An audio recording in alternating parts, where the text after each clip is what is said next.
চতুর্থ শ্রেণীর ৯৭ পৃষ্ঠার ১ নং প্রশ্নের সমাধান অর্থাৎ সমহর বিশিষ্ট ভগ্নাংশে রূপান্তর করার নিয়ম। এখানে দুইটি ভগ্নাংশ আছে, ৩/১, ৪/১। এই দুইটা ভগ্নাংশকে আমাদের সমহর বিশিষ্ট ভগ্নাংশে রূপান্তর করতে হবে। এখানে প্রথমে আমরা কি করব, ভগ্নাংশের হরগুলো লসাগু নির্ণয় করব। এখানে ভগ্নাংশের হর আছে ৩, এখানে ৪। ৩ এবং ৪-এর লসাগু হচ্ছে ১২। আমরা সমতুল ভগ্নাংশ করে ভগ্নাংশের হরগুলোকে সমান সমান করব। প্রথম ভগ্নাংশটা কত দেওয়া আছে, ৩/১।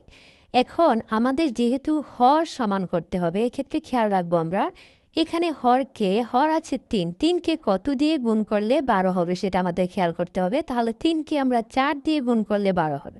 যেহেতু হরকে ৪ দিয়ে গুণ করেছি, তাহলে লবকেও ৪ দিয়ে গুণ করতে হবে। তাহলে ৪ আর ১-এ গুণ করলে ৪, ৩ আর ৪-এ গুণ করলে ১২। এবার আমরা দ্বিতীয় ভগ্নাংশটাকে লিখব ৪/১। এখন এই ভগ্নাংশের ক্ষেত্রে হর আছে কত, ৪। এখন খেয়াল করতে হবে ৪কে কত দিয়ে গুণ করলে ১২ হয়। ৪কে যদি আমরা ৩ দিয়ে গুণ করি তাহলে ১২ হবে। এর মানে লবকেও আমাদের ৩ দিয়ে গুণ করতে হবে। তাহলে লবকে যদি ৩ দিয়ে গুণ করি, ৩-১-এ ৩, আর হরকে যদি ৪কে যদি ৩ দিয়ে গুণ করি, ৩-৪-এ ১২। এখানে দুইটা ভগ্নাংশের হরই আমরা ১ পেয়েছি। তাহলে আমরা লিখতে পারি নিম্নেয় সমহর বিশিষ্ট ভগ্নাংশ ১২/৪ আর একটা ১২/৩।